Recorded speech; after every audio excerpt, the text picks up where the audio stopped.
জন্য ফলাফল পান করেছি, তাই আমি নীলকণ্ঠ।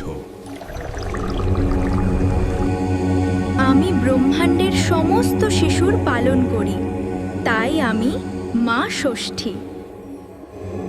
আমি শিব, আমি ষষ্ঠী। আমাদের দুজনের একত্রে বলা হয় নীল ষষ্ঠী। আমি ষষ্ঠী, আমি আদ্যা শক্তি।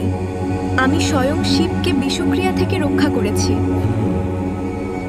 তাই আজকের এই দিনটিকে নীল শক্তি পালন করে সন্তানের মা সন্তানের মঙ্গল কামনা করবে। আমরা তাদের সদা সুস্থ রাখব, আমি প্রতিশ্রুতিবদ্ধ।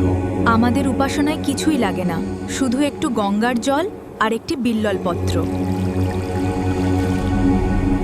আর লাগে মনের ভক্তি, একটু ধূপ, একটি দীপ, তাতেই আমরা খুশি। মন বাচ্ছিত ফল দিয়ে থাকি। আমি অল্পতেই খুশি হই বলে আমাকে লোকে সন্তোষ বলেও ডাকে। আমি সব সময় তোদের সাথে আছি। তোরা একটু ভেবে দেখ, ব্রহ্মার ব্রহ্মলোক, বিষ্ণুর বৈকণ্ঠ, দেবগণের স্বর্গ, কিন্তু আমি তোদের সাথে এই মৃত্যুলোকই আছি।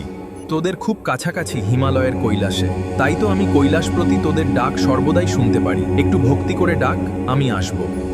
আমি সৃষ্টির আগেও ছিলাম, এখনো আছি, সৃষ্টির বিনাশও থাকব। আমি প্রতিশ্রুতিবদ্ধ, আমি শিব।